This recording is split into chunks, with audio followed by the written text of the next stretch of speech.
Muito bem. Conseguem ver direitinho?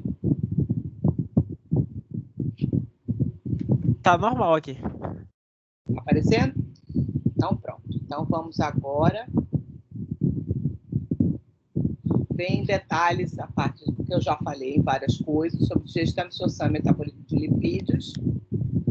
Então, aqui o mesmo esqueminha que a gente já viu anteriormente, quando a gente viu a parte de digestão de proteínas. Lembrando que o alimento ele sempre vai conter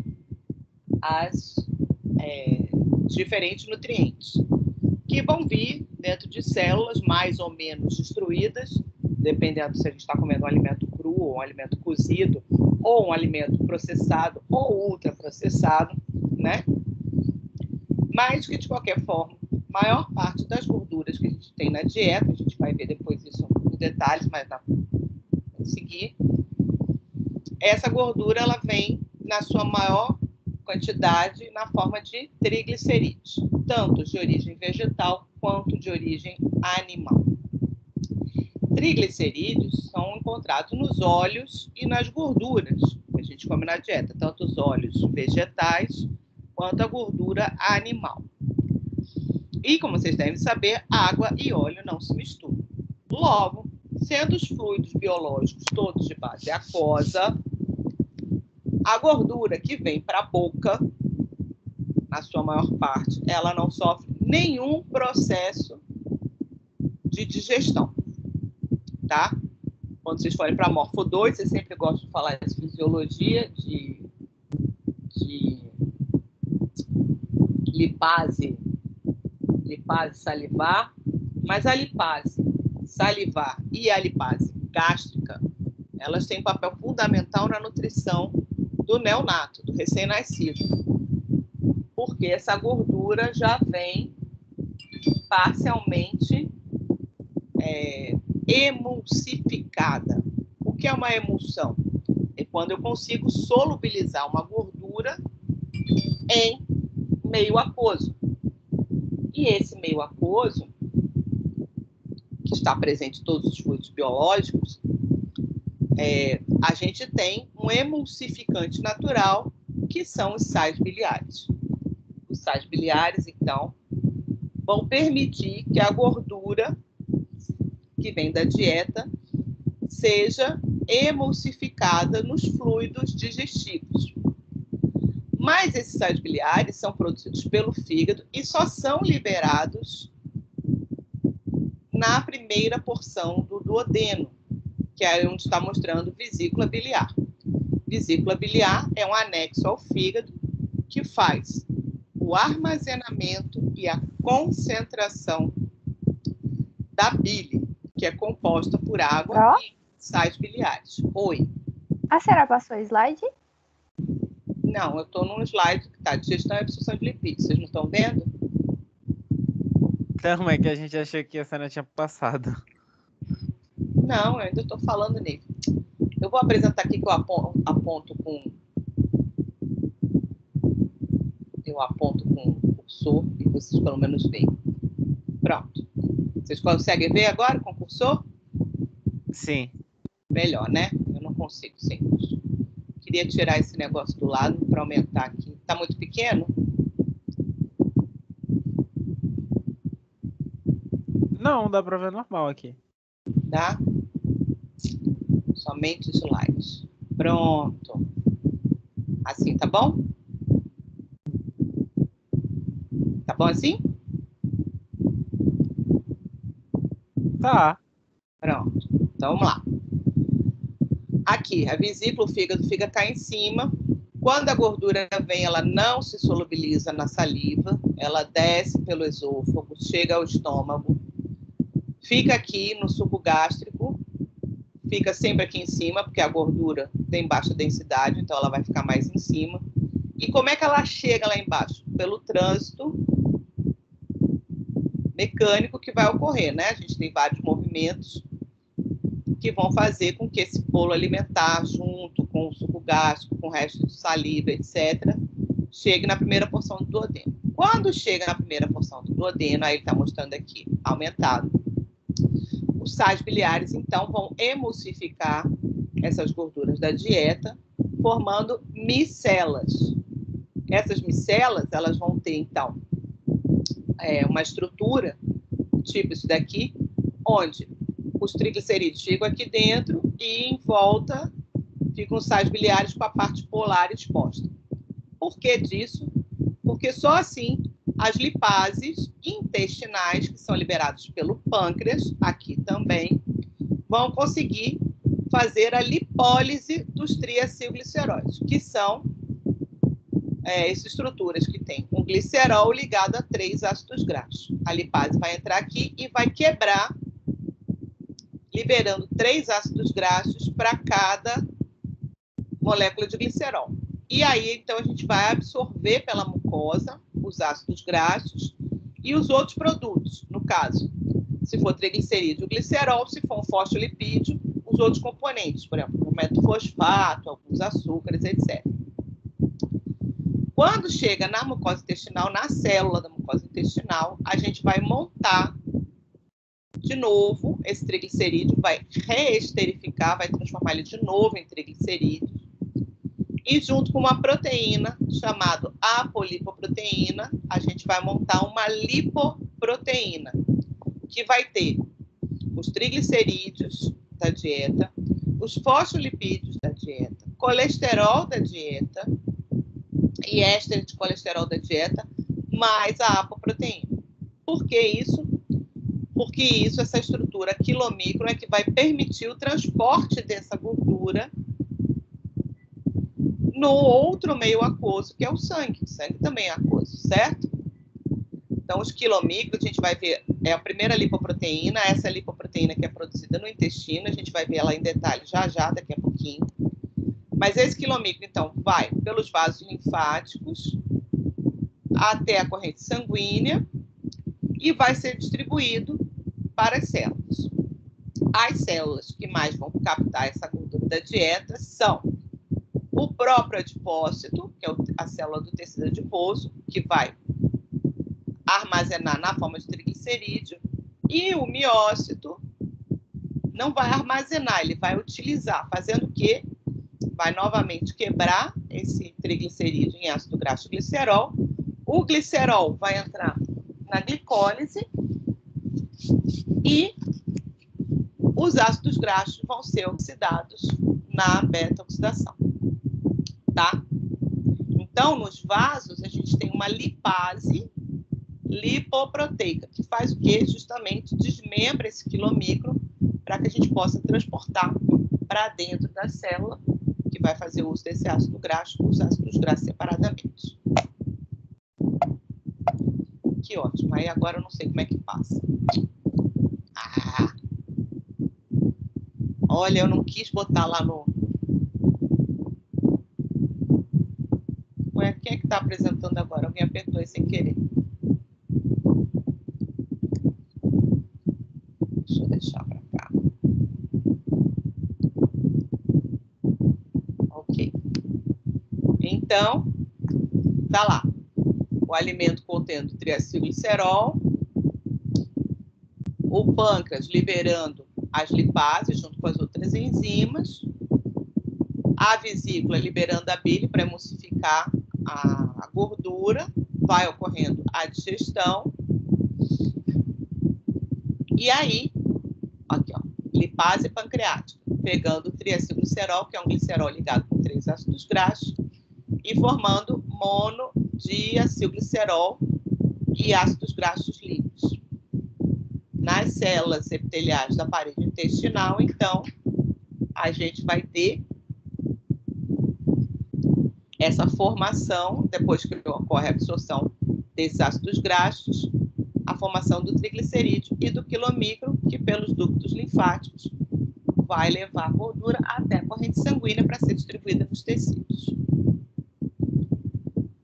O metabolismo de lipídios, então, em células animais, ele, como tudo que acontece em termos de células eucarióticas, ele é compartimentalizado. Ou seja, a gente tem locais especiais para que ocorra cada coisa. A oxidação dos ácidos graxos, como a gente estava discutindo até agora, ela vai ocorrer aonde? Dentro da mitocôndria, que também é onde ocorre a produção da acetil-CoA e também é onde ocorre a síntese dos corpos cetônicos. Já a síntese do ácido graxo, ou seja, quando a gente precisar produzir ácido graxo, vai ocorrer no citossol. E por que isso? Porque no citossol temos as enzimas da síntese. E na mitocôndria a gente tem as enzimas associadas à oxidação de ácido graxo, tá? A síntese de esteróis, que a gente também vai ver, que são lipídios mais complexos, já vai ocorrer no retículo endoplasmático, assim como a elongação e a dessaturação dos ácidos graxos. Então, o ácido graxo simples vai ser sintetizado no citossol, mas se ele precisar aumentar, por exemplo, ácidos graxos de cadeia muito longa, tem 22, 24, eles são importantíssimos na formação dos lipídios de membrana de Baeyer-Mielina, por exemplo. E a dessaturação, porque a gente produz ácidos graxos saturados, que a gente vai ver direitinho como são. Se precisar botar dupla ligação, isso tudo vai acontecer no retículo endoplasmático. Então, aqui, ó, está mostrando um corte de tecido adiposo. Cada uma dessas bolinhas aqui é um adipócito. Como eu disse a vocês, o adipócito ele é uma célula especializada em armazenamento de triglicerídeos. Então, todo isso claro aqui é triglicerídeo. Você vê que eles têm tamanhos diferentes. Essas células elas são bastante expansíveis. Conforme você vai removendo de dentro delas o triglicerídeo, por exemplo, durante o jejum, elas vão esvaziando. Tá vendo essas aqui mais achatadinhas? E quando a gente se alimenta, todo o excesso de nutriente é convertido em ácido graxo e depois em triglicerídeo e é transportado para cá para preencher novamente esse tecido adiposo, tá? Então, quando as células estão totalmente cheias, elas têm um limite, elas também produzem uma grande quantidade de hormônios, de sinalizadores, e indicam, por exemplo, que há necessidade de aumentar o número de células de tecido adiposo. E é por isso que tecido adiposo pode crescer indefinidamente. Por isso que a gente vê indivíduos obesos pesando 500 quilos.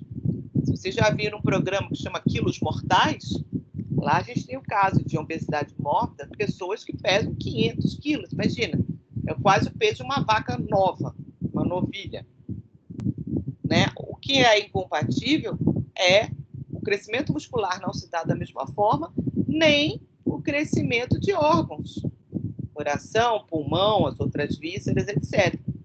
E aí o que acontece? Em geral, pessoas nesse grau de obesidade acabam vindo a óbito porque o organismo como um todo não dá conta de suprir a energia necessária para manter um organismo desse.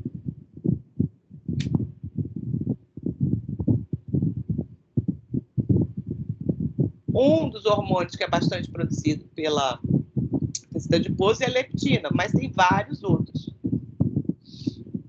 E a síntese e a oxidação de ácidos graxos, ela vai estar muito associada, como tudo acontece na natureza, a o quanto você se alimenta e o quanto você gasta. Então, essas duas coisas em conjunto vão, de primeira mão, controlar como é utilizada a energia que está contida dentro do tecido adiposo, tá? Então, tá lá. Dentro do tecido adiposo, a gente tem o triglicerídeo.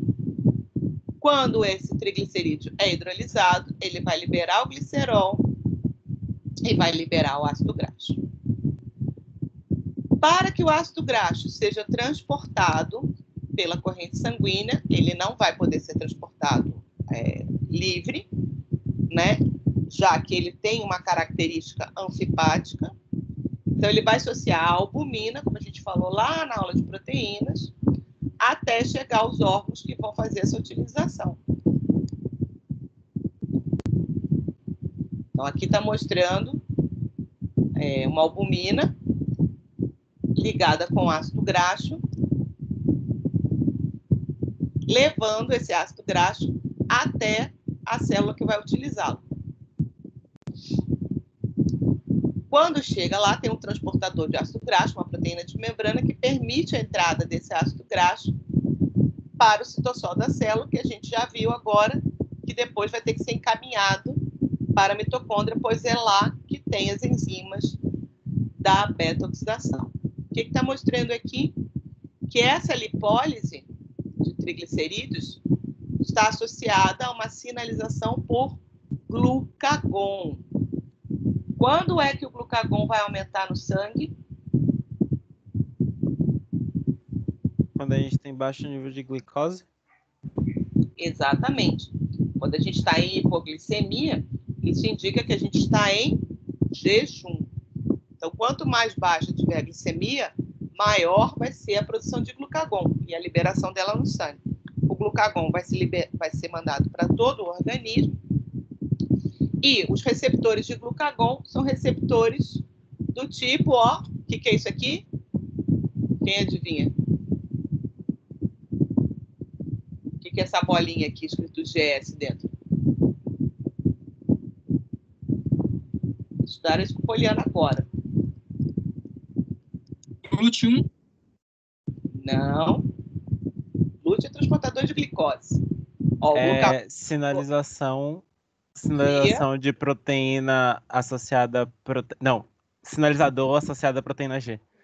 Exatamente. Então, esse receptor é um receptor associado à proteína G. Isso aqui é a proteína G. Uma vez que o glucagon se ligue, a subunidade alfa se desloca e vai ativar uma outra proteína de membrana, nesse caso aqui, a adenililciclase, que faz o quê? Tá aí na figura, gente. Transforma a ATP em AMP cíclico. Isso. E o que é o AMP cíclico?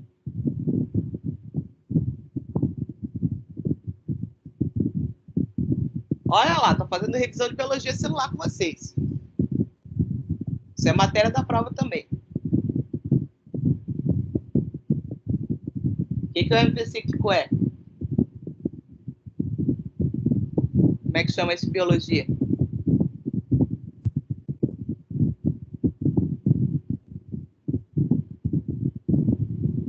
Ninguém, gente. Ai, que medo de vocês. É o segundo mensageiro, não é? O que é o segundo mensageiro? É um sinalizador intracelular. O AMP cíclico vai atuar em cima de proteínas quinases. É isso que quando esse símbolo aqui quer dizer ativação. Então, o AMP cíclico, ele estimula proteínas quinases. O que fazem essas proteínas quinases? Fosforila. Isso. Vão estimular reações de fosforilação. De quem? De todo mundo que puder ser fosforilado. Aí tá vendo aqueles pezinhos, ó? Isso aqui quer dizer o quê? Que foi adicionado fosfato a essas enzimas todas aqui. Então tem um monte de enzima aqui que vai ser toda fosforilada ao mesmo tempo. Dentro do adipócito, o que o glucagon vai fazer? Vai estimular a lipase sensível ao hormônio, que vai, então, estimular a quebra do triglicerídeo para a liberação dos ácidos graxos, para que eles possam, então, ser exportados para a corrente sanguínea e chegarem até a célula que está precisando. No caso aqui seria o miócito, tá? Bom, depois que entrou no músculo ou na célula que precisava do ácido graxo, ela chegou no citoplasma, vai entrar aqui para o citoplasma, e do citoplasma a gente já viu que ela vai ter que entrar na mitocôndria. A mitocôndria tem essas duas membranas, a externa, que tem vários tipos de transportadores, e a interna, que já tem outros tipos de transportadores. A oxidação do ácido graxo, que se chama beta-oxidação, vai ocorrer aqui dentro, que não é um espaço vazio, aqui é a matriz mitocondrial. Ou seja, é uma parte recheada de enzimas especializadas na oxidação dos ácidos graxos. E aí chegamos na CPT, que é que ele chamou de carnitina aciltransferase. Também é chamado CPT quando a gente fala de palmitoil, que é o ácido graxo mais comum de ser oxidado, mas acil é um nome genérico, que é a forma dissociada do ácido graxo. Então, esse ácido graxo ele é ativado ligando-se primeiro à coenzima A e, quando ele é ativado com a coenzima A, ele vai ser trocado, a coenzima A, pela carnitina. Como eu falei aqui, tá aqui a cara da carnitina. Ela é derivada de aminoácido. Essa carnitina se liga, formando a acilcarnitina, e essa carnitina palmitoiltransferase, a CPT, está aqui na membrana mitocondrial externa. Ela passa para o espaço intermembranar, e aqui na membrana mitocondrial interna, a gente tem a outra carnitina palmitoiltransferase, que é a 2, a CPT2, que vai permitir a entrada desse ácido graxo ativado aqui para dentro. Quando chegar aqui, tem que liberar de novo essa carnitina, e aí ela retorna outra vez para pegar um outro ácido graxo, e o acil-CoA vai ser formado, que a coenzima A que está aqui dentro vai se ligar no lugar da carnitina, porque a beta-oxidação só vai ocorrer também após a ligação do ácido graxo ao acetil-CoA. No caso que a gente acabou de ver, o defeito genético desse indivíduo era justamente nessa enzima. Então, quando essa enzima não está funcional, não está presente, isso aqui que eu acabei de contar não vai acontecer. E aí, o que vai acontecer? Ela não vai passar para o espaço intermembranar e não vai conseguir chegar na matriz. Não chegando à matriz, não vai ocorrer, então, a beta-oxidação. E por isso que a gente viu aquele acúmulo de lipídio na fibra muscular do caso em questão. E o que é essa beta-oxidação? É como se chama a oxidação dos ácidos graxos, porque ela vai sempre ocorrer no carbono beta. Lembra? Carbono alfa, carbono beta. Entre o carbono beta, de 2 em 2, ela vai sendo quebrada, essa molécula de ácido graxo, e vai gerar um acetil-CoA a cada ciclo da beta-oxidação. Então, o que está mostrando aqui? Um ácido graxo de 16 carbonos, que vai produzir 8 moléculas de acetil-CoA. Porque cada acetil tem 2 carbonos. Acetil-CoA a gente já viu, vai condensar com oxalacetato, que é aquele intermediário do ciclo de Krebs, e aí vai sofrer a mesma oxidação que qualquer outra molécula sofre. Então, 8 acetil-CoA vão gerar 16 carbonos e vão gerar 64 elétrons. Esses elétrons não saem voando, a gente lembra, eles são transportados através da ligação com NAD e com FAD, gerando NADH e FADH2, que vão entregar esses elétrons na cadeia transportadora de elétrons, que é a cadeia respiratória, para o oxigênio, formando água e permitindo, então, a produção de ATP. Por isso que a oxidação completa de um ácido graxo, ao final, deve gerar em torno de 100 a 120 moléculas de ATP, dependendo da quantidade de carbonos que tinha o ácido graxo original. Então, aqui, está mostrando a reação por reação. Carbono alfa, carbono beta. A beta-oxidação vai ocorrer justamente nesse carbono beta. E aí, a gente vai vendo, olhando esse carbono, como eu mostrei lá no início da aula de bioenergético, ele está totalmente reduzido e ele vai começar, a sofrer oxidação. A primeira oxidação é transformar a ligação simples em dupla. Depois, a gente vai ver, a oxidação do carbono com a adição de uma hidroxila. Essa hidroxila depois vai virar uma carbonila E aqui já gera um ponto de quebra, ó. Quando quebra, já quebra com a coenzima A, porque esse ácido graxo que sobrou vai entrar num novo ciclo de oxidação. Volta aqui para cima. Então, olha, começou com 16 carbonos, após um ciclo, tem 14. Após o segundo ciclo, vai ter 12. Aí vai de 2 em 2 quebrando, liberando sempre aqui nesse lado o acetil-CoA. Para cada uma dessas voltas, a gente vai gerar um FADH2 e um NADH. Um FADH2 gera em torno de 1 ATP e meio. Um NADH em torno de 2 ATPs e meio. E o acetil-CoA, que depois vai para o ciclo de Krebs, vai gerar 10 ATPs pelo NAD e pelo FAD. Então, para cada volta, 14 ATPs são gerados. Aí, veja aqui, esse ácido graxo de 16 carbonos, após um ciclo total de oxidação, vai gerar em torno de 106 ATPs. Tá? Então, olha como essa molécula é energética. Aqui está só mostrando, ó. Cada ciclo tem um de 14, tirou 2, ficou 12. Tirou 2, ficou 10, tirou 2, ficou 8, até no final tem acetil-CoA. E isso aqui é o processo de oxidação completa desse ácido graxo. Então, aqui está mostrando a cada passo de cada enzima quanto de NAD ou FAD é gerado e quanto que ATP é formado, tá? Então, como eu disse, em torno de 100 ATPs por molécula de palmitoil, que é esse que tem 16 carbonos. Essa regulação da síntese e degradação de ácidos graxos, então, tem a ver com o quê? Com a sinalização que o organismo recebe, em hiperglicemia ou em hipoglicemia. Quando é que eu tenho hiperglicemia? Na situação pós-prandial.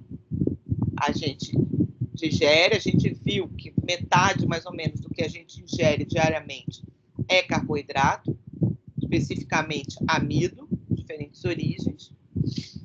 Esse amido é digerido, gera glicose, que é absorvida e transportada pelo sangue, e, passando pelo pâncreas, é transportado pelo glúteo, vai estimular a produção de insulina.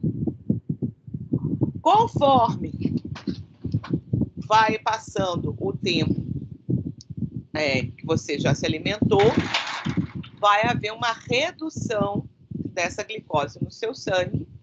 Então, você vai entrar em hiperglicemia. E, nesse momento, o glucagon, que tem sua síntese reduzida pela alta de glicose, conforme a glicose vai reduzindo, ele vai aumentar a sua produção. Então, por isso que eu digo, a gente nunca vai ficar com a glicose zerada no sangue. Então, a gente sempre vai ter insulina e glucagon no sangue. O que vai variar são as quantidades. Sempre que a glicose estiver alta, a insulina está alta.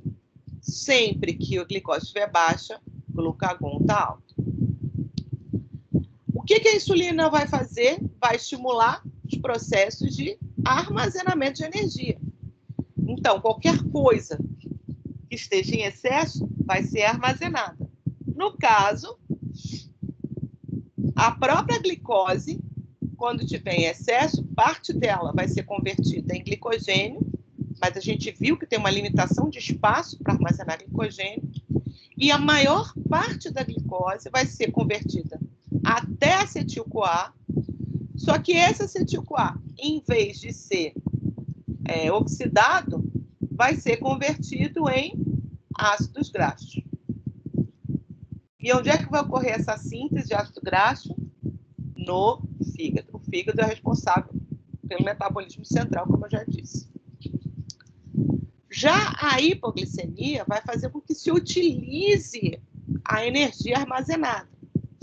E a gente viu que o ácido graxo é a melhor forma de armazenar energia.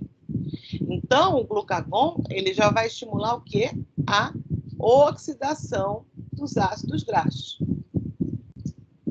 E essa oxidação de ácidos graxos, como a gente viu, é dependente desse transporte via carnitina para dentro da mitocôndria,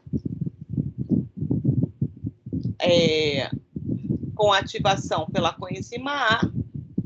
Essa quebra de 2 em 2 formando acetil-CoA, que depois termina de ser oxidado no ciclo de Krebs. Ô, Pro, Diga. o que vai inativar o glucagon é a insulina, né? Não é questão de inativar, é questão de ter mais ou menos. Como é que funciona a sinalização por hormônio?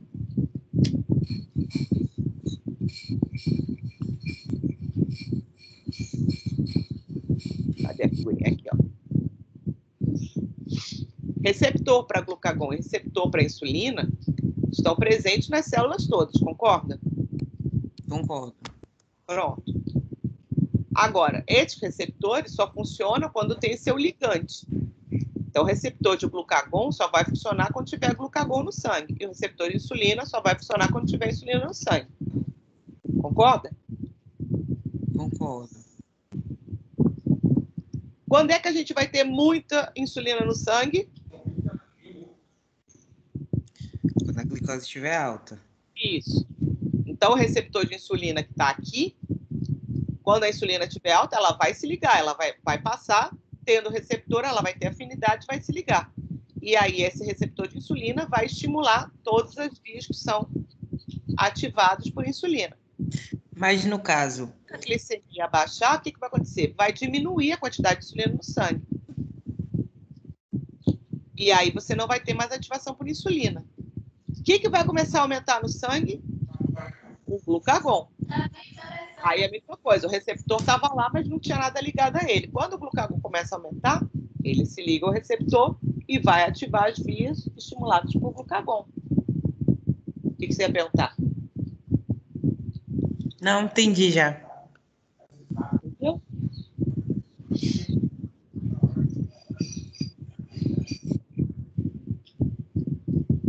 Então, a beta-oxidação ela ocorre dentro da mitocôndria, assim como a síntese de ácido graxo ocorre no citosol. Isso é importantíssimo para a gente evitar ciclos fúteis. O que é um ciclo fútil? É aquele onde você não leva nada, você nem constrói, você nem destrói. Então, ou você acabou de comer, está com insulina alta e vai armazenar energia, ou você está em jejum, isso no indivíduo saudável, né? Normal.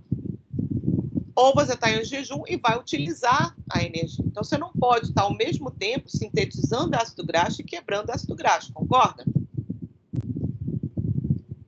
Então, o que a sinalização hormonal faz é justamente isso.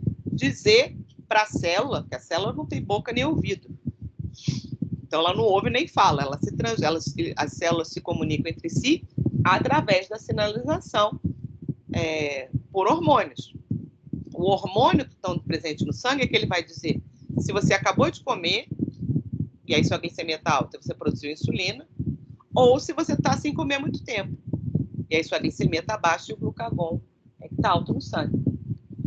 A insulina vai estimular as vias de síntese e armazenamento de energia, e assim como o glucagon vai estimular a quebra dessas reservas que foram armazenadas. E além disso, a gente sabe, dentro da matriz mitocondrial é que vai ocorrer a oxidação do ácido graxo. E no citossol é que vai ocorrer a síntese do ácido graxo. Tá? Então, essa síntese de ácido graxo, ela vai ocorrer via uma proteína que chama ácido graxo sintase. E essa síntese vai dar a partir de acetil-CoA. Ou seja, toda vez que tiver um excesso de acetil-CoA, o que vai acontecer? Se esse acetil-CoA começar a se acumular dentro da matriz, que é onde ele é produzido, significa que o ciclo de Krebs não está mais utilizando esse acetil-CoA. Então, o que vai acontecer com ele? Ele vai ser exportado para o citossol. E como ele vai ser exportado para o citossol?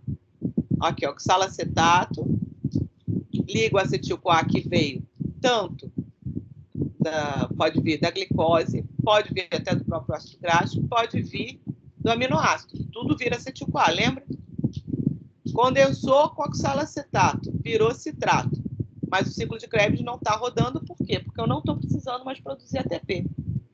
O citrato sendo acumulado, ele vai ser transportado porque a gente tem um transportador de citrato, que só vai ser ativado, por quê? Porque tem citrato sobrando, que geralmente ele está sendo consumido.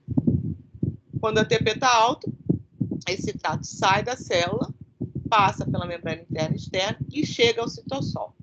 Citrato, ele deve ser produzido sempre dentro da mitocôndria. Então, se ele aparece no citossol, isso indica o quê? Que ele está acumulado dentro da mitocôndria. E se ele está se acumulando, é que está em excesso. Se está em excesso, eu vou guardar. Essa é a lei da natureza. Se eu tenho um excesso de energia que eu posso usar depois, eu vou transformar isso em produto de armazenamento. Então, a presença desse citrato no citoplasma das células é que vai indicar que agora é o momento de fazer síntese de ácido graxo. Vamos armazenar esse excesso de acetil-CoA que ficou aqui formado. Então, quando chega no citossol tem uma enzima que se chama citrato liase, ela vai quebrar o citrato em acetil-CoA e em oxalacetato. O acetil-CoA, então, entra para a síntese de ácido graxo e o oxalacetato retorna para dentro da mitocôndria, para pegar novo acetil-CoA que esteja em excesso, fazendo esse transporte dessa forma cíclica. Quanto tempo isso vai durar? Até eu ter acabado com o excesso de acetil-CoA aqui. Tá? E quem é que vai estimular essa síntese de ácido graxo? A insulina. Ok? O acetil-CoA, uma vez estando presente na mitocôndria, vai ser convertido em malonil-CoA. Eu vou adicionar aqui mais uma carboxila. E isso para quê? Porque isso aqui é o primeiro passo para eu fazer a adição de 2 em 2 carbonos na ácido graxo sintase e crescer de 2 em 2 um ácido graxo. Aqui, ó. Ok? Não vou entrar nesses detalhes aqui, porque eu acho que agora não precisa. Então, essa regulação dessa síntese de ácido graxo, ela é dada pela presença do citrato no citoplasma. O citoplasma chegou citrato lá, ativou a citrato liase, libera acetil-CoA, o acetil-CoA, então, vai estimular a acetil-CoA carboxilase, que produz malonil. O malonil, então, vai ser acrescido de 2 em 2 de acetil até gerar o palmitoil, que é o ácido graxo que a gente armazena no nosso tecido adiposo. Uma vez formado esse palmitoil, eu vou, então, juntar ele com glicerol até formar o triglicerídeo, e esse triglicerídeo vai ser montado numa lipoproteína, que a gente já vai ver agorinha, para ser transportado até o tecido adiposo e ficar lá até que eu precise novamente utilizar o ácido graxo para a produção de energia. Tá?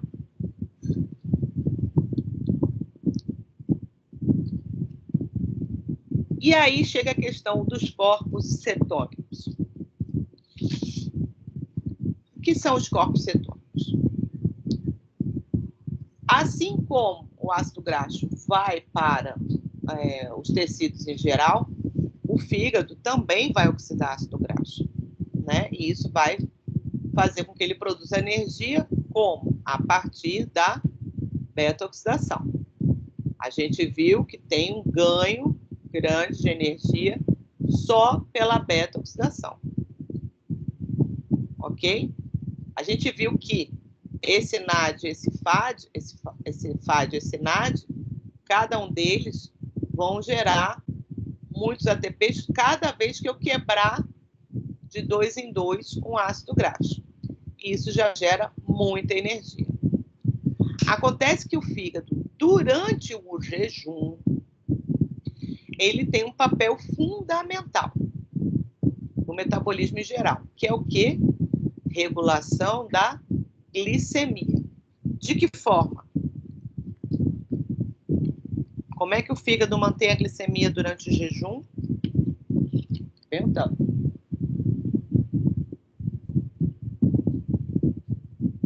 Ou ele faz gliconeogênese, ou ele Ou ele quebra e produz, ele quebra o glicogênio em glicose. Aí é que está, não é um ou outro, ele faz as duas coisas, lembra? Ele vai tanto quebrar o glicogênio para liberar a glicose para o sangue, quanto ele vai começar a sintetizar glicose a partir da gliconeogênese. Lembra? Sim. E aí agora eu me lembrei que ficou faltando eu mostrar isso na última aula de aminoácidos. Deixa eu abrir aqui para mostrar para vocês. Agora vocês só estão vendo. Vou ter que mudar aqui o compartilhamento de tela. Peraí.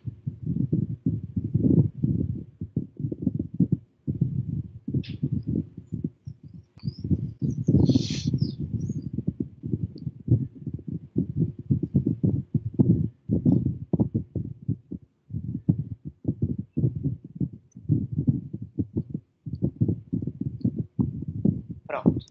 Estão conseguindo ver?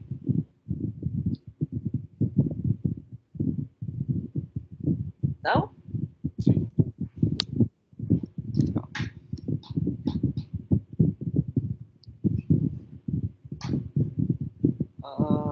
Cadê?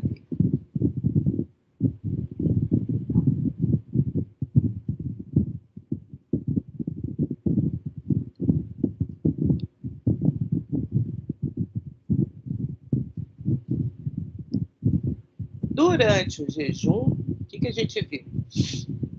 O fígado ele pode quebrar o glicogênio, mas ele também pode fazer o quê? Receber aminoácidos que vêm do quê? Da proteólise muscular, e ele recebe. Esses aminoácidos são transportados do músculo até o fígado, e o fígado, então, vai fazer essa produção de glicose aqui. Lembram? E isso vai ser feito, ó, a partir de quê?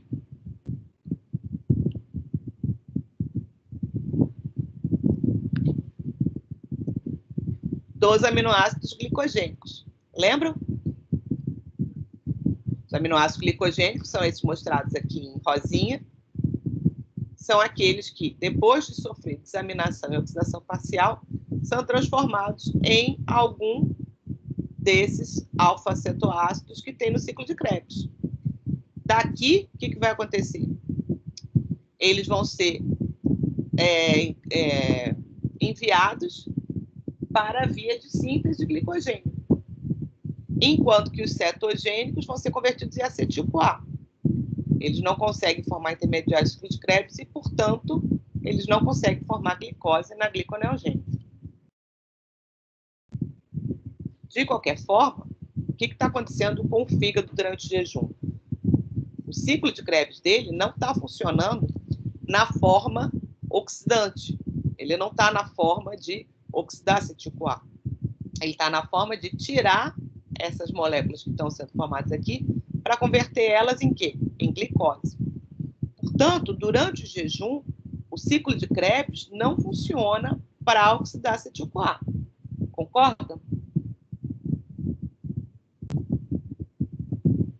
E aí eu pergunto de novo, como é que o fígado, durante o jejum, vai produzir energia para ele?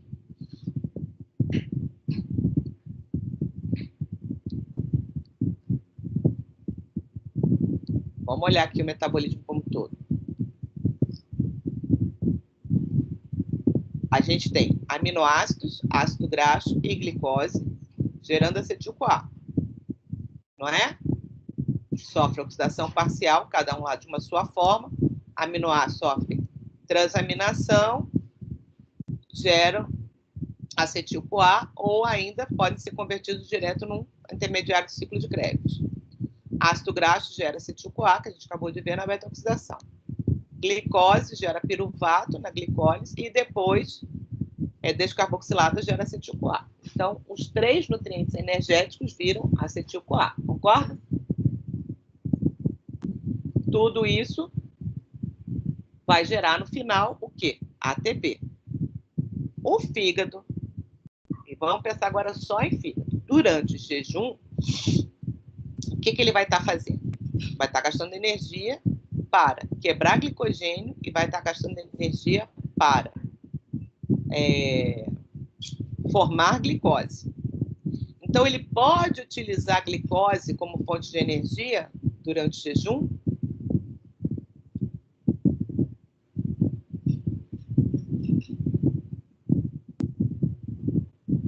Vamos lá, gente, senão vocês não vão entender o processo. Faça a força aí. Pode. Então tá. O fígado, vou falar de novo. O fígado, durante o jejum, está mantendo a glicemia. Como? Quebrando o glicogênio que ele tem armazenado e sintetizando glicose para jogar para o sangue. E essa glicose que o fígado está produzindo para jogar para o sangue é para ser mandada principalmente para o cérebro, para as hemácias. Faz sentido ele quebrar a glicose e sintetizar a glicose?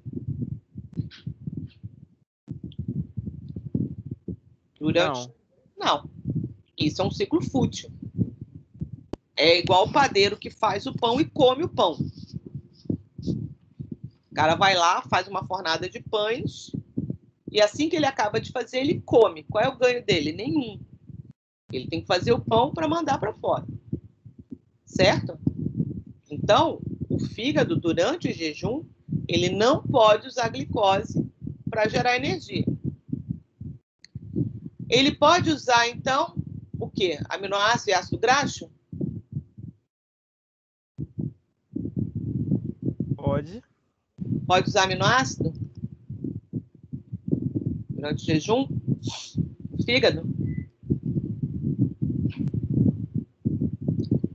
Durante o jejum, além de estar produzindo glicose pela quebra do glicogênio, ele também está produzindo glicose a partir de quê?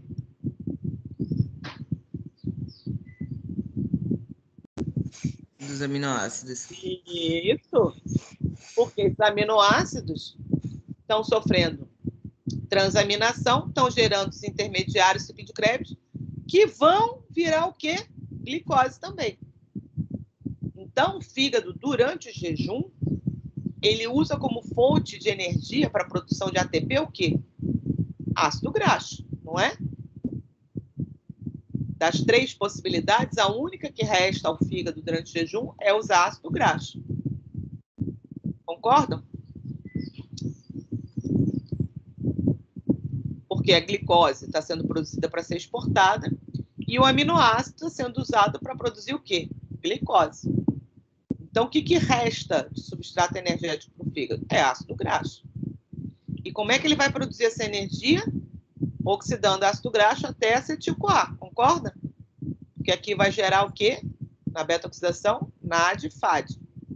NADH e FADH2, que a gente viu que vai produzir ATP. Não é isso? É ou não é? É. Muito bem. Agora, depois que ocorre a beta-oxidação, o ácido graxo vai ser convertido em acetil-CoA, que para continuar gerando energia tem que entrar para o ciclo de Krebs. O fígado, durante o jejum, está oxidando acetil-CoA no ciclo de Krebs?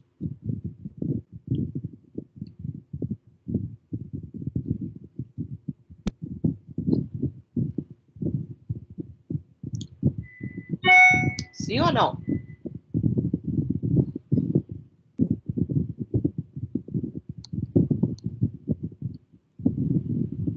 De novo, vamos lá. A gente tem que entender isso, gente. Última chance nesse semestre. Vou mostrar aqui de novo. O fígado, durante o jejum, está usando os intermediários do ciclo de Krebs para oxidar acetil-CoA?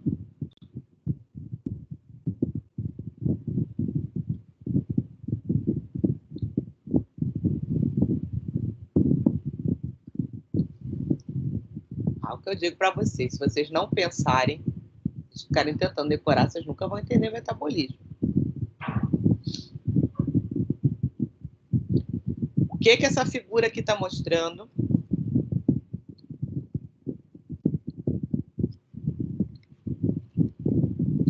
Eu acabei de mostrar de novo.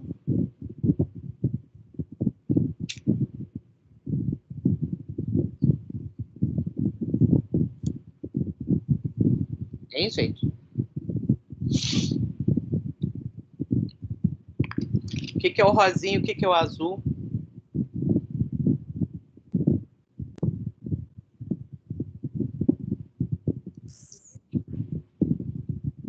Tá na legenda, ó. Glicogênico e cetogênico. O que quer dizer isso?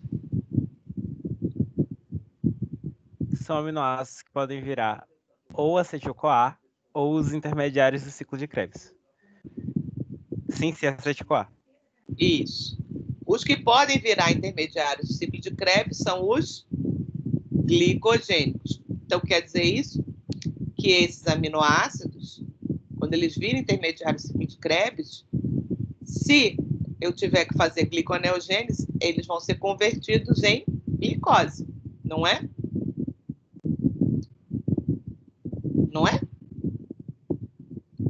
É. Assim, os aminoácidos que estão no fígado estão sendo utilizados para quê? Para a produção de glicose durante o jejum. E não para oxidar acetil-CoA, concorda?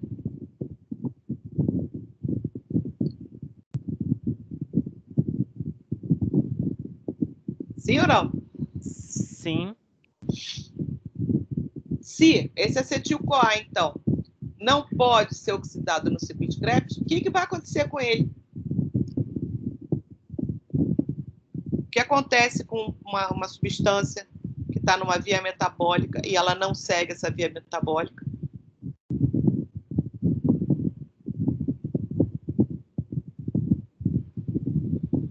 É armazenado? Vai começar a acumular de cara, não é isso? Aham. Pronto.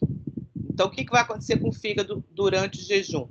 Como o ciclo de Krebs vai estar implicado em produzir esses intermediários para gerar glicose, não vai ser, o acetil-CoA não vai ser oxidado no ciclo de Krebs. E aí ele vai começar a se acumular no fígado. Ok?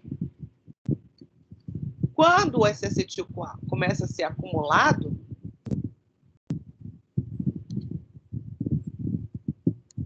vai começar a acumular no fígado acetil-CoA, e isso, então, vai estimular, porque é o que eu sempre falo, se uma substância está presente e tem uma enzima que trabalha com ela, no caso aqui é a tiolase, esse acetil-CoA em excesso vai ser utilizado pela tiolase para formar corpos cetônicos.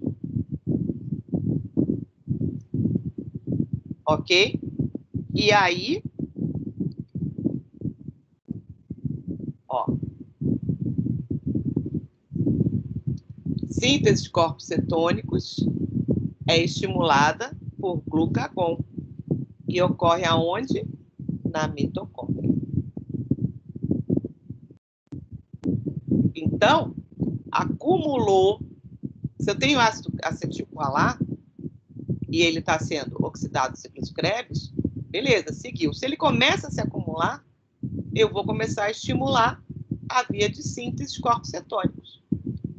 E esses corpos cetônicos que são gerados, que são o acetoacetil e o beta-hidroxibutirato, vão ser exportados do fígado para o sangue. Então, enquanto o fígado estiver trabalhando no período de jejum, sob estímulo de glucagon, ele vai fazer beta-oxidação, vai produzir energia a partir dessa quebra, formando FADH e NADH, e daqui ele vai tirar todo o ATP que ele precisa para trabalhar, vai sintetizar glicose a partir da gliconeogênese, principalmente a partir dos aminoácidos e do lactato. E o acetil-CoA que sobrar vai, então, estimular vias de síntese de corpos cetônicos, que é chamada de cetogênese. Então, quanto mais tempo o sujeito permanecer em hipoglicemia, mais tempo ele permanece sob estímulo de glucagon e mais ele vai produzir os corpos cetônicos. Então, os corpos cetônicos são essas 3 moléculas, a acetona, o acetoacetato e o beta-hidroxibutirato. Essas 3 substâncias são produzidas a partir da ligação de 2 moléculas de acetil-CoA, e essas 3 moléculas são exportadas, ou seja, elas saem do fígado e vão para onde? Para o cérebro, musculatura esquelética, vão para os rins e vão para o coração. Esses 4 sistemas são os que vão mais utilizar corpos cetônicos durante o jejum. Quanto mais corpos cetônicos atingirem o cérebro, isso vai dizer ao cérebro o tempo que você está em jejum. Quanto maior o tempo em jejum, maior o tempo produzindo corpos cetônicos e maior a quantidade de corpos cetônicos produzidos. Certo? Então, está mostrando aqui o hepatócito, olha lá, produzindo os 3 corpos cetônicos, acetoacetato, beta-hidroxibutirato e acetona, e eles são exportados para o sangue, indo para o coração, músculo esquelético, rim, cérebro, que quando chegar lá, vão fazer o processo contrário, que é a utilização. Chegando lá, eles vão ser convertidos novamente em acetil-CoA. Por quê? Porque nesses tecidos aqui, não tem nenhum problema, o ciclo de Krebs está funcionando normal. E aí eles vão oxidar acetil-CoA e produzir ATP a partir daí. Certo? Então, repare. Aqui está mostrando qual é a excreção normal de corpos cetônicos em 24 horas, no indivíduo saudável, e qual é a concentração de corpos cetônicos no sangue. Agora, veja, no diabético não tratado, que ocorre a cetoacidose, a gente viu, ele não tem estímulo para insulina porque ele não produz insulina. Suas células beta, produtoras de insulina, foram eliminadas do seu pâncreas. Então, ele só tem estímulo por glucagon. O glucagon estimula a produção de corpos cetônicos. Então, esse indivíduo, em 24 horas, é como se ele tivesse 24 horas em jejum. Mesmo que ele coma, o seu fígado entende que tem que produzir corpos cetônicos. Olha a diferença da eliminação de corpos cetônicos pela urina, numa cetoacidose extrema, num diabético não tratado, e olha a diferença da cetonemia, né, da quantidade de corpos cetônicos no sangue do indivíduo não tratado. E isso aqui é o que caracteriza a cetoacidose diabética. Isso aqui é o que caracteriza uma cetonemia normal. Certo? Então, de novo, o excesso de nutrientes, seja carboidrato em excesso, seja proteína em excesso, vai gerar glicose e aminoácidos que vão ser encaminhados para as células, vão estimular a produção de insulina, e a produção de insulina vai fazer com que haja o quê? Estímulo da produção de ácidos graxos e de triglicerídeos. Normalmente, em indivíduos normais. No diabético, o que vai acontecer? Não tem insulina. Se não tem insulina, ele não vai ter produção de triglicerídeos, de ácido graxo. Ele vai pegar esse excesso de acetil-CoA e vai converter em corpos cetônicos, e por isso a gente vai ver a cetoacidose no indivíduo diabético. Porque a acidose, aí a gente viu isso lá no início do semestre, porque essas substâncias, elas são ácidas. Em quantidades normais, nessa quantidade normal, não é suficiente para alterar o pH, porque o nosso sistema tampão consegue manter o pH equilibrado. Mas quando essa quantidade aumenta dessa forma absurda, 30 vezes mais, o sistema de tamponamento não é suficiente para manter o pH regulado. E por isso, então, acontece a acidose nessa situação. Certo?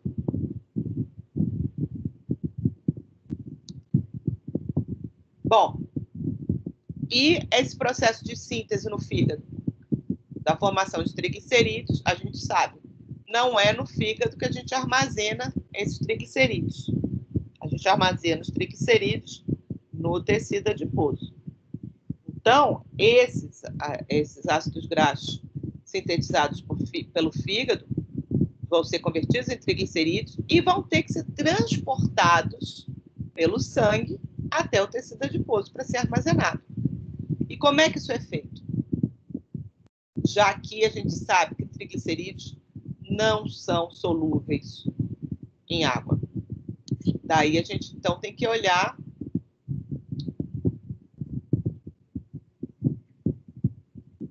como é que ocorre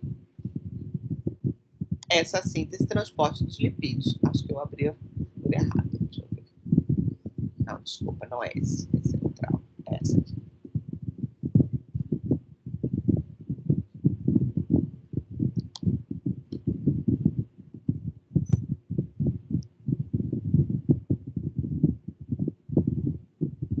Os lipídios de armazenamento, que são os triglicerídeos, eles são triglicerídeos e sempre vão estar, tanto em animais quanto vegetais. Só que, pela natureza dos ácidos graxos, nos vegetais a gente vai ver o óleo, que é a forma líquida dos triglicerídeos. E as gorduras a gente vai ver nos animais. Mas tanto gordura animal quanto óleo vegetal são triglicerídeos. É a forma principal de armazenamento de energia nos organismos vivos, tá? Isso a gente também vai verificar em organismos mais simples, como fungos, bactérias, protozoários, etc. Os ácidos graxos, a gente já viu, eles podem ocorrer com diferentes tamanhos, mas a característica é eles serem bastante reduzidos, geralmente com essa cadeia hidrocarbonada CH2, CH2 simples, ou ainda podem ter ligações duplas, que é o que a gente chama de insaturação. Esses ácidos graxos que a gente armazena no tecido adiposo, geralmente eles têm em torno de 16 a 18 carbonos de comprimento. E são ácidos carboxílicos, porque na ponta sempre tem uma carboxila.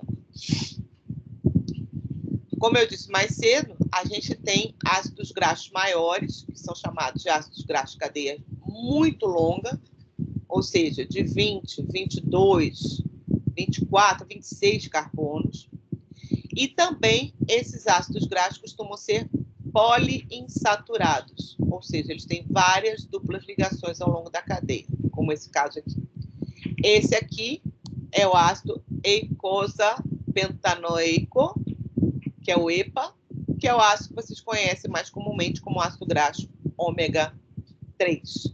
São os ácidos graxos poliinsaturados, são muito encontrados em lipídios que constituem as membranas do sistema nervoso. Por isso, eles são tão importantes para a gente. Então, esse aqui é mais um ácido graxo para a produção de energia e esse aqui é um ácido graxo mais utilizado na função estrutural. Então, aqui tem uma tabelinha com os diversos tipos de ácido graxo. Repara, o primeiro número, isso é uma forma que a gente tem de nomenclatura, diz respeito à quantidade de carbonos que a gente tem no ácido graxo. Depois vem 2 pontos e do lado esse número indica o número de duplas ligações. Então, quando esse aqui está 12, 2.0, ele indica o quê? Um ácido graxo de 12 carbonos, que é todo de ligações simples. É o ácido dodecanoico, que tem um nome comum, que é o ácido láurico, que é o sabão. Esse sabão que a gente usa, o sabão mais comum, geralmente ele tem muito ácido láurico, que é feito a partir de gordura animal, na maioria dos casos. Se for um sabão vegetal, por exemplo, geralmente ele tem outros tipos de ácido graxo, porque porque óleos vegetais têm mais ácidos graxos insaturados. Então, todos esses aqui são ácidos graxos saturados, ó. Eles não têm nenhuma dupla ligação. Aí a gente começa a ter esse aqui, ó, 16, 2.1. Isso aqui indica que tem uma dupla ligação ou uma insaturação. E esse delta 9 indica qual é o carbono que tem a dupla ligação. Então, esse é um ácido graxo de 16 carbonos com uma dupla ligação que fica no carbono 9. É o ácido palmitoleico. Se eu tiver duas duplas ligações, está aqui, delta, 9 e 12. E por aí vai. Esse aqui tem 4.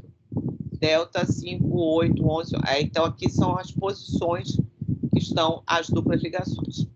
Todos esses ácidos graxos que a gente está vendo aqui, são de ocorrência natural. Então, cada triglicerídeo pode ser composto por quantidades diferentes de tipos de ácido graxo. E aí, como vocês estão vendo, ácido graxo não é tudo igual. É como eu mostrei aqui mais cedo, ó. 18.1 é um ácido graxo que é muito utilizado no armazenamento de energia e geralmente é oxidado por beta-oxidação, como a gente acabou de ver. Já esse outro ácido graxo aqui, ele vai entrar na produção de uma série de substâncias importantes no nosso organismo, para vias de síntese, e também na composição de vários lipídios de membrana, que são lipídios estruturais. Uma outra forma que se tem, que a gente falou agorinha, de fazer nomenclatura de ácido graxo, é utilizando essa nomenclatura ômega. O ômega é a última letra do alfabeto grego. Então, o carbono ômega é o último da cadeia, porque a gente geralmente conta como 1, carbono 1, o da carboxila. Quando a gente vai usar a nomenclatura ômega, a gente vai começar a contar como carbono 1 o último carbono dessa cadeia. Então, aqui seria o ômega 1. 2, 3, 4, 5, 6. Então, o ômega 6 é o ácido graxo, nesse caso o linoleico, que tem a dupla ligação na posição 6, contando a partir do ômega. O ômega 3, ó, 1, 2, 3, é que tem a dupla ligação a partir do carbono 3. Esses dois ácidos graxos aqui, por exemplo, eles são muito importantes. Eles são chamados de poliinsaturados, porque eles não têm só essa dupla ligação no 3 e no 6, eles têm mais de uma dupla ligação. Então, tendo mais de uma, já é considerado poliinsaturado. E são fundamentais na nossa nutrição. Então, esses são ácidos graxos essenciais. Por quê? Mesmo que a gente produza, a quantidade que a gente produz não é suficiente. E por isso a gente deve ingerir esses ácidos graxos na nossa dieta. Alimentos que são ricos nesses ácidos graxos essenciais são tanto de origem animal quanto de origem vegetal.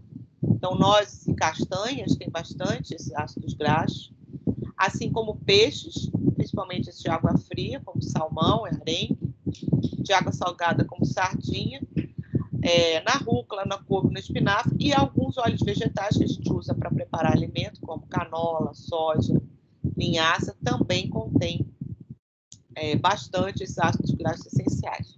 Então, mesmo a dieta vegetariana estrita, que não faça consumo de ácidos de nenhum tipo de alimento de origem animal, vai ter, desde que coma adequadamente os vegetais, né, suprida as suas necessidades desses ácidos graxos essenciais. O ômega 3 e o ômega 6. Por que é tão importante fazer consumo desses ácidos graxos essenciais? Se verificou uma estreita relação entre aumento de doenças cardiovasculares e dietas pobres nesses dois ácidos graxos. Tá? Quais os motivos ainda permanecem abertos, mas, como a gente sabe que esses ácidos graxos participam da síntese de várias substâncias importantes, incluindo alguns hormônios, hormônios, alguns sinalizadores, e na síntese de membranas muito específicas do sistema nervoso, provavelmente a correlação está aí. Então, tá lá, os ácidos ômega 3, diferentes tipos, né? O alfa-linolênico, o eicopentosanoico e o docosahexanoico.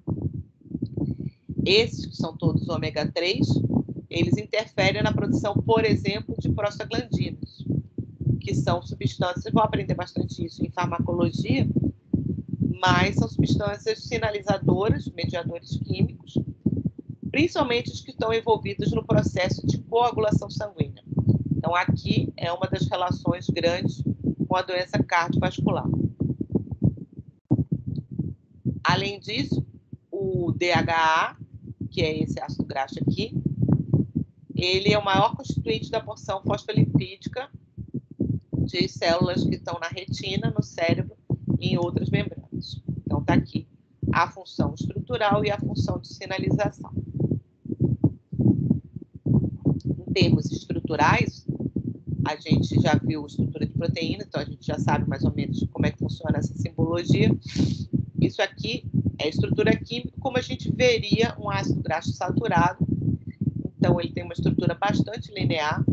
E duplas ligações, elas encurtam a distância entre carbonos e geralmente fazem essa quebra. Essa dobra, né? Nas moléculas de ácido graxo insaturado. Isso aqui é importante de saber porque, como a gente está vendo da importância da qualidade do ácido graxo, porque ela vai lhe dar uma qualidade de gordura melhor ou pior, e é isso que se fala em relação à alimentação, é possível a gente reconhecer, por exemplo, a presença aumentada de gorduras ricas em ácidos graxos saturados e das gorduras ricas em ácidos graxos insaturados. Por quê? O aspecto físico desses óleos e gorduras vai ser direcionado pelo tipo de ácido graxo. Ácido graxo saturado, como ele tem essa estrutura linear e a interação entre essas cadeias do tipo hidrofóbica, já que isso aqui é bastante apolar, ele empacota muito bem e geralmente a temperatura ambiente a gente tem essas gorduras mais sólidas. Quando a gente tem uma ou mais insaturações, isso gera uma desorganização nessa estrutura, fazendo com que a interação hidrofóbica seja muito fraca. Então, eles trocam muito, fazendo com que esse tipo de ácido graxo gere uma interação mais fraca e, ao aspecto físico, vai ser de líquido. Então, está aqui, ó, um triglicerídeo formado por dois ácidos graxos saturados e um ácido graxo poliinsaturado. Ó, ele tem uma dupla ligação aqui e outra aqui. Então, ele dá essa superdobra. Esse triglicerídeo, ele dificilmente empacota bem e faz com que a gordura, onde ele está presente, vai ter um aspecto líquido. Onde a gente vê muito isso? Nos óleos vegetais. Os óleos vegetais, de modo geral, eles ficam armazenados dentro da célula vegetal, nessa forma aqui de gotículas. E quando a gente espreme o vegetal, extrai dele o óleo, geralmente ele é líquido. Por quê? Porque tem um conteúdo grande de ácidos graxos mono e poliinsaturados. Enquanto que quando a gente vê o tecido adiposo e a gente extrai a gordura que está no tecido adiposo, que também, aqui é triglicerídeo, aqui também. Mas esses triglicerídeos são mais ricos em ácidos graxos saturados. Então, na gordura animal que a gente consome, seja a bovina, a suína, da galinha, geralmente a gente tem um teor maior de ácidos graxos saturados. Então, em termos nutricionais, geralmente, um teor aumentado de ácidos graxos insaturados é mais saudável do que um teor aumentado de ácidos graxos saturados. E esses ácidos graxos essenciais, que são poliinsaturados, vão dar um aspecto bastante líquido à gordura que está no alimento.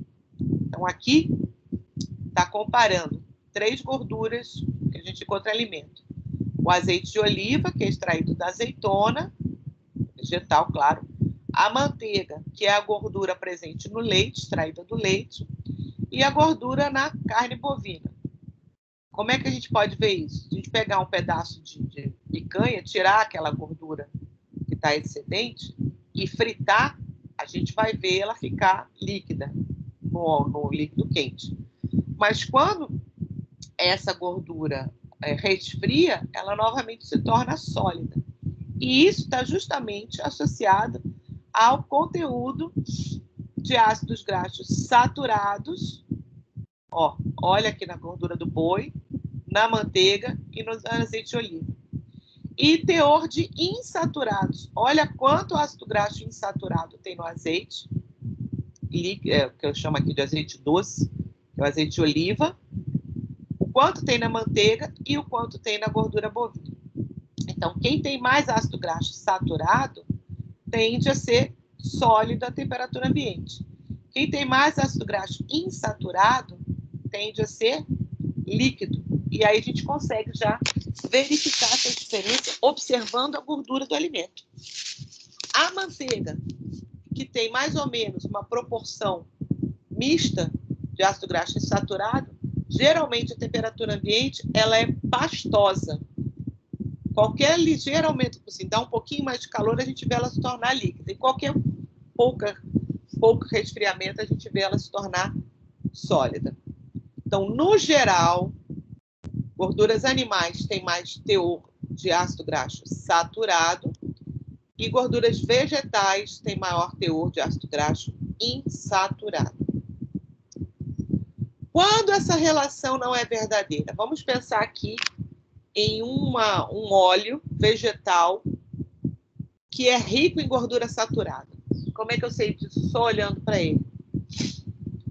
Daí os baianos têm a obrigação de me responder isso. São 2 óleos que são muito comuns na Bahia. Dendê. Isso, perfeito. Azeite de dendê é uma oleaginosa, é uma palmeira, né? Quando a gente espreme, sai aquele óleo bem avermelhado, que ele é rico em carotenoides. Mas se você comprar um azeite de dendê no mercado, que geralmente está com ar-condicionado, ele está com consistência de manteiga, ele está meio pastoso, às vezes bem durinho. Por quê? Porque ele tem um alto teor de ácido graxo saturado. Tem um outro óleo que é comum aqui na Bahia, que ficou famoso aí entre os nutricionistas. Óleo de coco? Isso, óleo de coco. Óleo de coco é a mesma coisa, ele é líquido quando você extrai, se a temperatura estiver acima de 25 graus. Botou o óleo de coco numa geladeira, ele vai virar o quê? Um sólido branco. E isso indica o quê? Um alto teor de ácido graxo saturado ou insaturado? Isso, saturado. Tá? Outra coisa importante do ponto de vista nutricional é essa diferença entre ácidos graxos cis e trans. Todo mundo já ouviu falar em gordura trans. O que é isso? O que se fala por aí de gordura trans? É legal? Faz mal. E o que é gordura trans?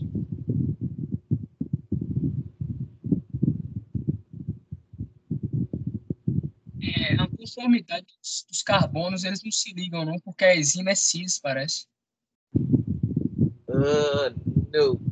Eu achava que era relacionado a hidrogenar de alguma forma ácidos graxos que teoricamente são insaturados para eles ficarem mais sólidos. Exatamente, perfeito. Então, o que acontece? Cis e trans, vocês deveriam se lembrar de química orgânica, é uma denominação que a gente faz para isômeros, onde ligações cis, por exemplo, numa dupla ligação, aqui, ó, os 2 hidrogênios da dupla ligação, que estão ligados aos carbonos em dupla ligação, eles estão para cima. Tá vendo? Um para cima, outro para cima. Isso aqui é um ácido graxo cis. cis. A dupla ligação está em cis. Aqui embaixo está o mesmo ácido graxo, ou seja, 18 carbonos com uma insaturação, 18 carbonos com uma insaturação, ambos no carbono 9, que é esse carbono aqui, só que aqui é trans, aqui é cis e aqui é trans. Trans é um para cima e um para baixo. Esse ácido graxo é um e esse ácido graxo é outro. Por quê? Porque na posição trans, na posição cis, ocorre aquela dobra que eu falei para vocês, na molécula. Essa aqui, ó. Tá? O ácido graxo ele fica dobrado. Quando a ligação é do tipo trans, ele fica linear e fica com uma estrutura igual a essa aqui. E isso muda essa propriedade que eu acabei de falar, de ser sólido ou líquido à temperatura ambiente. E aí, como o... Quem foi que falou? Foi Gabriel? Não sei. Alguém falou aí? Foi, isso, Gabriel. isso... Muito bem, Gabriel. Você está afiadinho. Isso pode ser obtido através de um processo que se chama hidrogenação. Você pega uma gordura poliinsaturada, por exemplo, aqui o azeite de oliva, está cheio de poliinsaturado, e você adiciona hidrogênio. Você faz um processo químico, você tem como adicionar hidrogênio à solução, na tentativa de fazer o quê? Transformar um ácido graxo insaturado em saturado. Tá? Então, o objetivo é fazer isso, é transformar isso nisso. Só que, não tem como você controlar isso direito. Quando você tenta fazer insaturação, muitas vezes você transforma isso nisso. Então, quando você obtém a gordura vegetal hidrogenada, ela está rica em ácidos graxos do tipo trans. E já foi verificado que quando há um alto consumo de gorduras ricas em ácidos graxos do tipo trans, há um aumento do risco cardiovascular. Por quê? Isso não é igual a isso. Vocês entendem isso? O metabolismo desses dois ácidos graxos é muito diferente por conta desse posicionamento. Tá? Um ácido graxo trans, ele tem um aspecto estrutural muito igual, por exemplo, do ácido graxo saturado. Do ponto de vista industrial, é ótimo, que eu pego e faço margarina. Margarina é feita dessa forma. Margarina, para quem não sabe, é gordura vegetal hidrogenada. Então, eu pego um óleo, que está assim, faço o processo de hidrogenação, parte desse óleo eu consigo fazer a saturação completa e parte desse óleo eu vou transformar em gordura trans. E isso vai fazer com que esse alimento seja um alimento nocivo à saúde. Então, está aqui o ácido oleico, o ácido trans, com a mesma cara do ácido esteárico, do mesmo tamanho. Tá?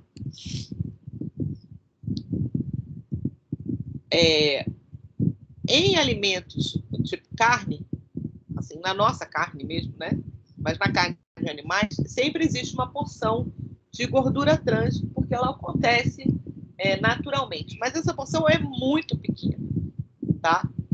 Alimentos processados, de um modo geral, né? Sejam fritos, cozidos, não importa, feitos industrialmente ou não, batata frita, a gente vai ter uma porção de ácido graxo trans na fritura dela. Essa batata frita industrializada, tá? Tipo McDonald's, tipo Burger King, essas coisas. Por quê? Porque a fritura feita com gordura trans deixa o alimento mais sequinho. Então, essas coisas fritas, todas essas, Ruffles, esses salgadinhos que tem um conteúdo grande de gordura trans, porque eles usam isso nessa fritura. E aí a gente vai vendo aqui, ó, nugget, hambúrguer de peixe empanado, a própria pizza, e tudo industrializado, tá, gente? Salgadinhos de milho, até a barra de chocolate leva um tanto, tem um tanto de gordura trans. Quando é que a gente começa a ter um problema grave? Quando a gente faz uso constante e em quantidades de fast food, por exemplo, que são essas comidas industrializadas, tanto essa que a gente compra em casa, porque nuggets um monte de gente compra em casa, inclusive eu, inclusive nugget vegano, também tem o mesmo problema. E um consumo acima de 2 gramas dia, que dá 20 a 60 quilocalorias do consumo geral, já dá efeitos deletérios, ou seja, aumenta o risco cardiovascular. 2 gramas dia. Olha quanto tem numa porção de batata frita. 4,7. Aí você vai me dizer, vou morrer amanhã porque eu como no McDonald's todo dia. Nunca mais eu como no McDonald's. Pode comer no McDonald's? Pode. Uma vez a cada 6 meses não vai lhe matar, né? Uma vez por mês, talvez não, se você compensar isso comendo outras coisas que trabalhem a favor, porque isso aqui trabalha tudo contra. Bom, voltando à história dos lipídios de armazenamento estrutural que eu estava falando. Alguma pergunta? Efeitos deletérios são o que mesmo? Que eu não entendi.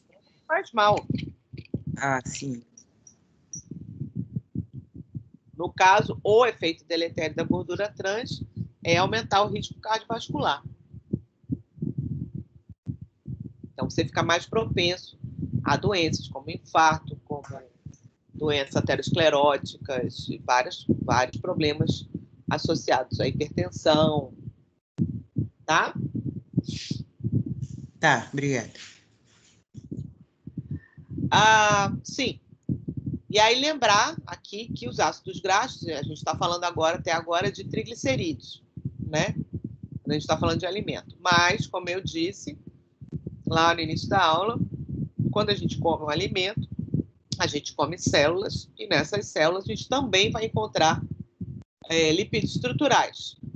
E os lipídios, como vocês têm visto em biologia celular, eles estão presentes em todas as membranas celulares.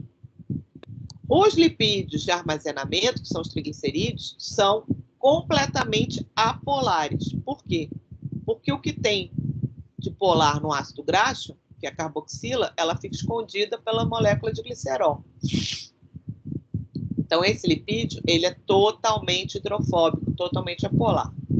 Já os lipídios de membrana, eles são considerados mais polares, porque, em geral, eles são anfipáticos. Eles têm uma porção mais polar, que geralmente está associado ao fosfato, e um outro grupamento, pode ser o álcool, a colina, um açúcar, né, monoóligosacarídeo, um sulfato, ou somente fosfato. E todos eles contêm ácidos graxos na sua composição em diferentes quantidades, tá? Então, o triglicerídeo tem 3 ácidos graxos. Os fosfolipídios de membrana, em geral, tem 2 ácidos graxos nas membranas em geral. E os esfingolipídios, que são mais específicos de membranas nervosas, geralmente contém só 1. Se eles são associados a algum açúcar, eles também são chamados de glicolipídios. E esses glicolipídios são importantíssimos no reconhecimento celular, tá? Então, o tipo de açúcar que está ligado ao lipídio de membrana vai dar a identidade celular. Então, por exemplo, o grupo AB0, ele é dado por essa combinação de açúcares aqui. Dependendo do tipo de açúcar e a quantidade de açúcares que você tem, você pode ser grupo sanguíneo do tipo A, do tipo B, do tipo AB ou do tipo 0. E isso faz uma diferença danada, porque se você fizer uma transfusão de sangue de uma pessoa que não tem o mesmo tipo sanguíneo, você sabe que isso vai gerar uma reação do organismo contra aquilo e a pessoa pode até morrer. Aqui, ó. Então, antígeno 0, antígeno A, antígeno B. Isso está ligado ao quê? São os grupos de açúcares que estão ligados à esfingosina e ao ácido graxo. Então, esses esfingolipídios são determinantes desses grupos sanguíneos. Mas isso, assim, é o que a gente conhece de mais comum. qualquer processo de transplante, por exemplo, de órgãos, ele é determinado pela compatibilidade ou não. E o que dá essa compatibilidade ou não? Mesma coisa. A combinação, principalmente de açúcares, que tem nesses glicoesfingolipídios das células que foram transplantadas. Por isso que a gente tem que ver a compatibilidade. Ter compatibilidade significa ter o mesmo tipo de combinação. Logo, quando eu pego, por exemplo, o fígado de um paciente, passo para um doador e dou para um receptor, e ele fica bem, significa que a combinação de açúcares que ele tem nesses lipídios é a mesma ou é muito próxima, tá? E aqui estão os eicosanoides que eu tinha comentado mais cedo, falei das prostaglandinas. Essas substâncias são importantíssimas, elas funcionam como hormônios parácrinos, geralmente eles atuam nas células que estão próximas. É uma forma que as células têm de se comunicar. Lembra que eu falei assim do adipócito? Falei, olha, o adipócito, quando ele fica muito cheio, geralmente ele manda uma sinalização para as células que estão próximas. Isso é uma sinalização parácrina. Então, as células, de modo geral, elas produzem dentro delas substâncias para avisar as outras células do que elas estão precisando ou do que elas estão fazendo.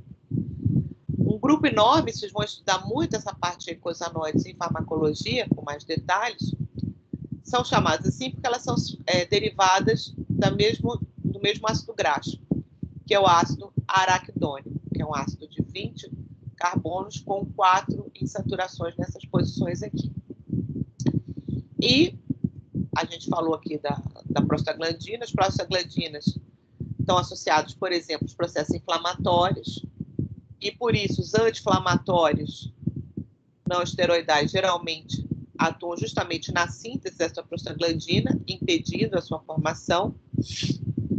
Também do ácido araquidônico vão se formar os tromboxanos, que recebem esse nome porque boa parte deles estão envolvidos em processos de coagulação sanguínea, e também vão dar origem aos leucotrienos, que, entre outras coisas, estão envolvidos em processos de controle de alergia.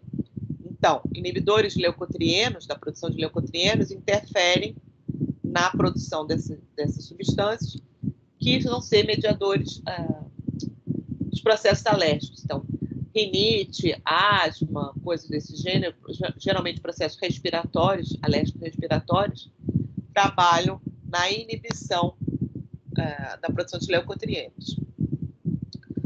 Os corticosteroides, que são drogas esteroidais, geralmente impedem a produção de todas essas substâncias. Por isso que eles têm tantas ações diferenciadas. Você usa corticoide para tratar a inflamação, para tratar processo de artrite, para tratar processo respiratório, dermatológico. Vejam, se vocês tiverem em casa algum tipo de corticoide, tipo Prelone, Predizin, prednisolona, abre e leia a bula, veja a indicação. Vocês vão ver que eles atuam em todas as células do organismo, em todos os sistemas. Por quê? Porque todas as células utilizam essa via de produção dos eicosanoides a partir do ácido araquidônico. E justamente os esteroides impedem essa transformação nessas substâncias aqui. Também fazem parte do grande grupo de lipídios essas vitaminas que são chamadas de lipossolúveis. Por quê? Porque elas possuem características muito hidrofóbicas e, portanto, são insolúveis em lipídios. É o caso, por exemplo, da vitamina A. A vitamina A é o retinol e ela é produzida a partir do beta-caroteno.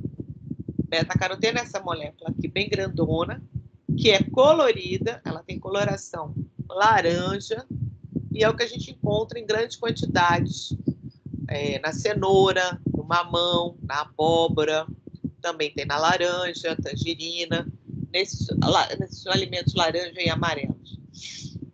E ela é importantíssima, por isso é uma vitamina, né?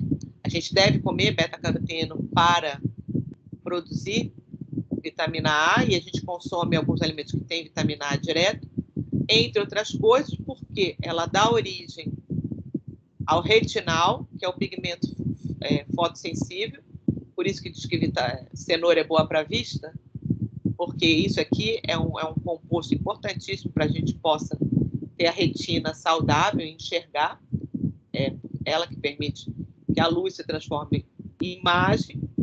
E também dá origem ao ácido retinóico, que é um importantíssimo sinalizador, tem uma ação hormonal, para as células epiteliais. Quais? Todas. Falar, cenoura é boa para a pele, para o cabelo e para a vista. É, por conta disso. Porque a partir do beta-caroteno, a gente faz vitamina A, produz retinal, que é importante para a visão, e o ácido retinóico, que vai fazer com que todas as células, estimular as células epiteliais a se regenerarem. Não somente as da pele. A gente tem que lembrar que a gente tem epitélio, vocês vão ver isso bem em detalhes em histologia, mas em todo o tubo digestório, nos pulmões, em todos os sistemas do nosso organismo, a gente tem epitélio. E é o ácido retinóico que estimula o crescimento e a multiplicação das células epiteliais. Além disso, a gente tem um retinal trans que atua em cima do sistema nervoso também para o processo de visão. Então, quando a gente consome alimentos ricos em gordura, a gente consome vitamina A diretamente, e quando a gente consome alimentos vegetais ricos em beta-caroteno, esse beta-caroteno também vai ser convertido em vitamina A. Outra vitamina lipossolúvel importantíssima é o que a gente chama de vitamina E, que na verdade é um grupo de lipídios chamados de tocoferóis. E o tocoferol tem essa característica aqui, tem como função principal atuar como antioxidante. Como eu falei numa outra aula aí, como nós somos organismos baseados em oxigênio, a gente usa o oxigênio para a produção de energia, esse é o ônus, é o bônus do oxigênio, a gente tem como ônus que o oxigênio é extremamente reativo e pode formar espécies reativas de oxigênio, que são os radicais livres. Então, o tempo todo, desde que a gente nasce até a gente morrer, a gente respira oxigênio, produz energia para a gente a partir do oxigênio, mas a gente também sofre a agressão do oxigênio em si, como agente oxidante, e dessas espécies reativas, desses radicais livres. Então, para que a gente tenha uma vida saudável, a gente tem vários mecanismos antioxidantes. A gente já falou disso quando falou daquelas enzimas, da glutationa peroxidase, da catalase, que são enzimas envolvidas no processo antioxidante. Mas a gente tem várias outras moléculas que ajudam nesse sistema, e uma delas é a vitamina E e os tocoferóis que a gente tem. Eles conseguem, então, reagir com essas formas reativas de oxigênio e outros radicais livres e, principalmente, protegem os ácidos graxos insaturados do nosso organismo, que estão presentes no lipídio de membrana. Qual é o mal de ter uma oxidação de um lipídio de membrana?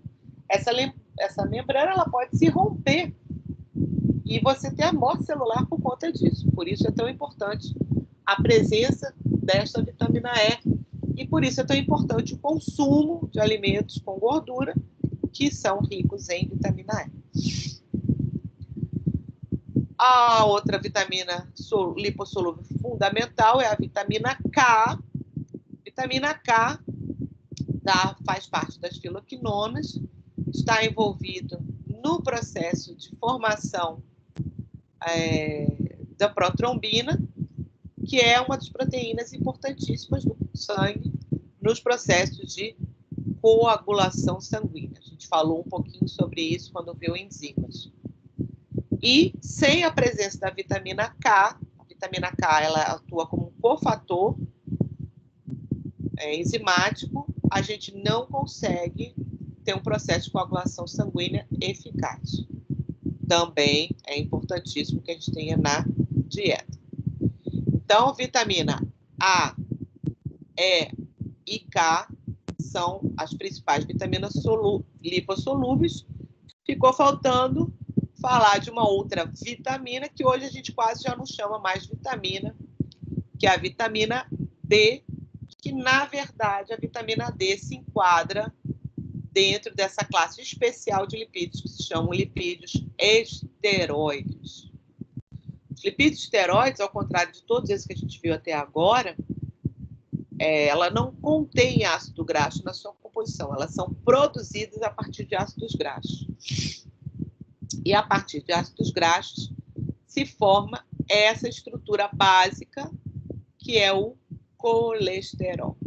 Como vocês estão vendo aqui, o que caracteriza uma substância esteroide é ter uma similaridade, ser parecida com o colesterol, que é o principal esteroide de origem animal, tá? Porque em vegetais também tem esteroides, mas são outro tipo, chama fitoesterol. Então, são lipídios que têm esse núcleo, que caracteriza, de 4 anéis. Esses anéis são denominados de ABCD. Isso aqui é o ciclopentano peridofenantreno. Não precisa saber esse nome, mas eu gosto de falar que ele é engraçado. E as substâncias esteroides são todas produzidas a partir do colesterol nos animais, inclusive a gente. O colesterol ele é produzido a partir de acetato, que é aquele que está lá do acetil, né? O acetato ele vai passar por uma série de reações, que eu não vou descrever aqui para vocês, até gerar essa base, essa estrutura básica que é o colesterol, e a partir do colesterol a gente vai ter a produção dos outros esteroides, entre eles os hormônios esteroides, a gente já vai falar deles, os ácidos biliares, que constituem a bile, que são importantíssimos para a digestão das gorduras da dieta, que a gente já viu. E... cadê? Não está aqui. Mas eu escrevi aqui. E a vitamina D. Tá aqui. A vitamina D, que vai ser formada também a partir do colesterol. Não é essa aqui, mas vai formar a partir daqui. Então, os hormônios esteroides, quem são? A gente já comentou sobre eles. Um dos principais é o cortisol, que é chamado de hormônio de estresse, mas, na verdade, ele é um sinalizador importantíssimo que indica para a célula se você está em jejum, se você está com frio, se você está com fome. E por isso que ele é chamado de hormônio de estresse. Toda vez que a gente fala em estresse, todo mundo pensa só em estresse emocional. Mas não é o caso aqui, né? O estresse é qualquer condição de desequilíbrio no nosso organismo. Então, o cortisol ele é produzido a partir do colesterol e vai estimular a célula a fazer coisas para tirar você do estresse. Então, se você está em jejum, vai ajudar também a estimular o aumento da glicemia. Se você está com frio, vai estimular você a se aquecer. E se você está com trauma, porque você sofreu um corte, vai estimular seu tecido a se regenerar e várias outras coisas. Dos hormônios esteroides, a gente também tem os hormônios sexuais. Masculino, que é a testosterona principal, e femininos, que é o estradiol, o principal. Esses são chamados de hormônios sexuais, androgênios e estrogênios. Masculino é o androgênio, feminino é o estrogênio. O cortisol é um glicocorticoide. E a partir deles também são produzidos os prednisona e a prednisolona. Esses dois aqui a gente tem na forma sintética nesses corticosteroides que a gente usa como medicamento que eu falei para vocês. Predizin, Prelone, são essas substâncias aqui. Além disso, a gente tem um mineralocorticoide importante, que é a aldosterona, que é fundamental para a regulação da atividade renal e controle da nossa circulação. Então, a aldosterona vai regular a filtração renal e vai ajudar na manutenção da nossa circulação, tá? Sim, esses dois hormônios aqui, os esteroides aqui, Prednisona e prednisolona são sintéticos e são esses que são produzidos como medicamento, tá, gente? A gente produz esses daqui todos. E eles têm aquela ação anti-inflamatória que eu falei, principalmente em cima dos eicosanoides que a gente falou lá atrás, já não me lembro mais aonde. Cadê? Aqui. Pronto. Aqueles 2 hormônios esteroides, eles vão interferir justamente na síntese desses eicosanoides aqui, prostaglandina, tromboxanos e leucotrienos. Ok?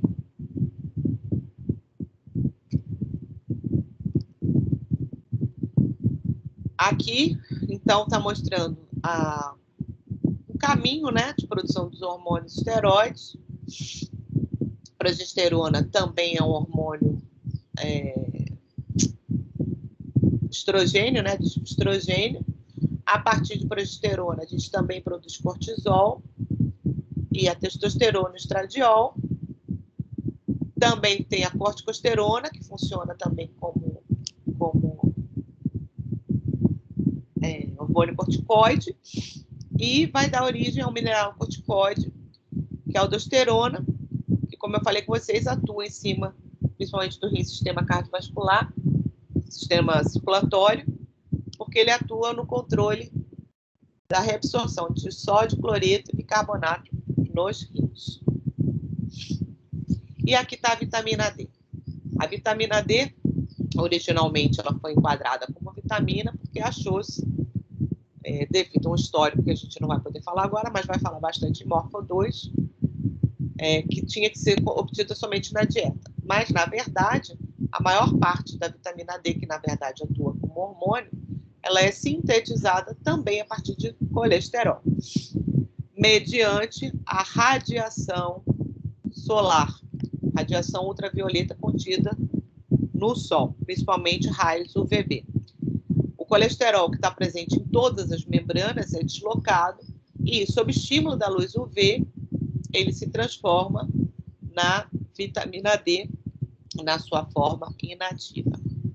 Então, está aqui, na pele, o colesterol, pela ação da luz solar, se transforma nessa vitamina D3, que é a parte inativa.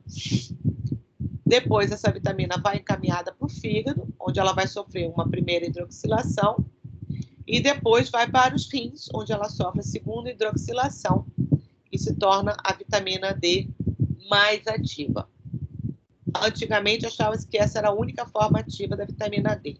E, na verdade, hoje já se sabe que essas outras 2 formas, tanto essa que é sintetizada na pele, quanto essa que é sintetizada no fígado, também tem atividade, são atividades diferentes. Vitamina D está envolvida na sinalização de uma série de processos, entre eles,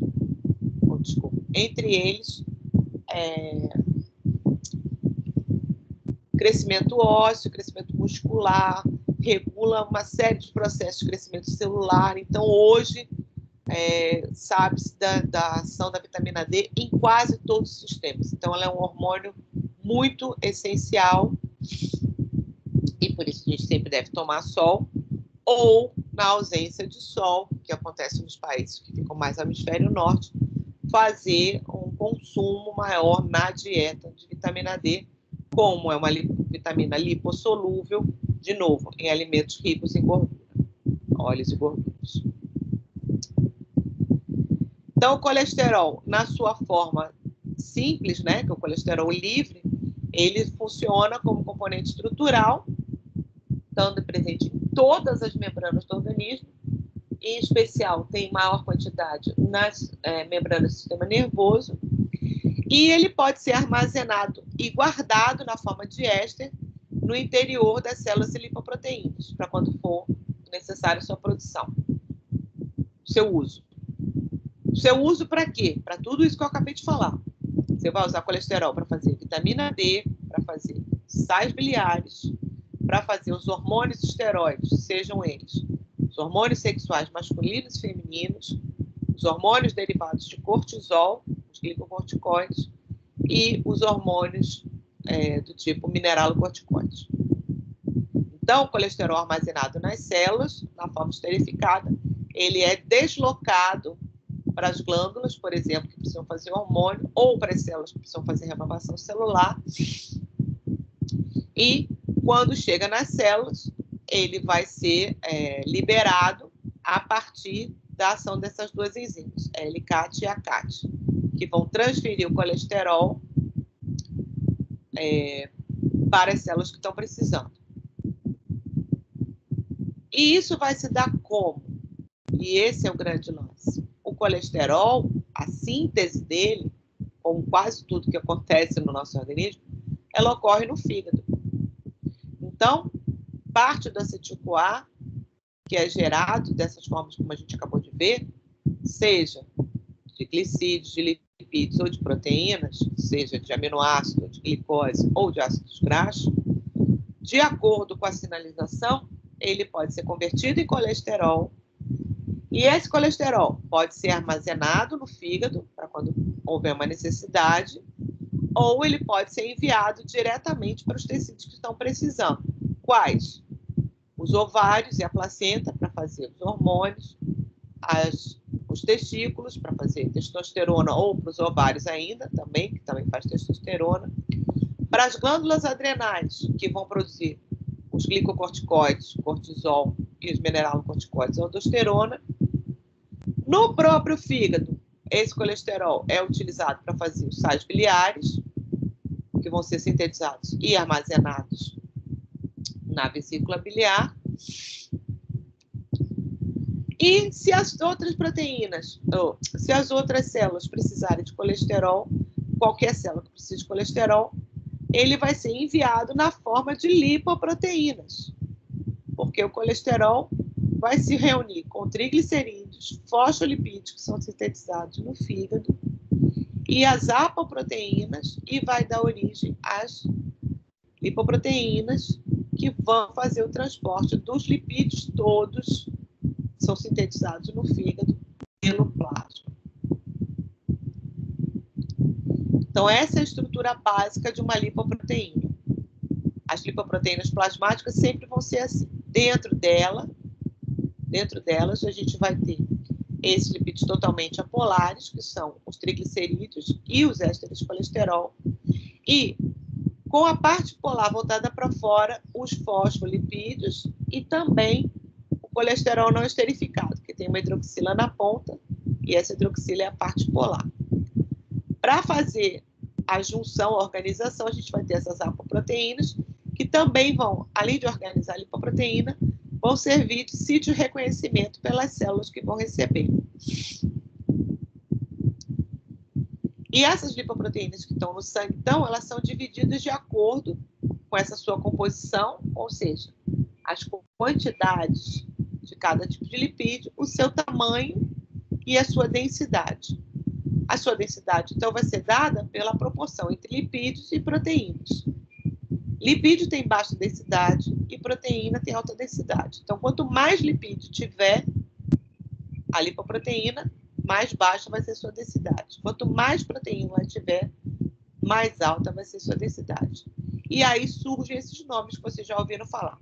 HDL, LDL, VLDL e quilomicro, que a gente acabou de falar. Os quilomicrons são os mais ricos em lipídios e, portanto, têm a mais baixa densidade. A HDL é mais rica em proteínas e, por isso, ela tem mais alta densidade. Esse termo, H é de high, que é alto em inglês, L é de low, que é baixo, I é de intermediário, que é uma estrutura intermediária entre uma e outra, e VL é de very low, que é muito baixa densidade. Essas lipoproteínas são produzidas no fígado, enquanto o quilomicron é produzido no intestino. Então, aqui estão com diferentes aumentos. A maior de todas é justamente o quilomicron, que é aquela que é montada lá no intestino e traz as gorduras da dieta. E essas outras três, VLDL, LDL e HDL, estão aqui com o mesmo aumento. Vocês vejam o tamanho como é diferente. A VLDL é que tem mais triglicerídeos e LDL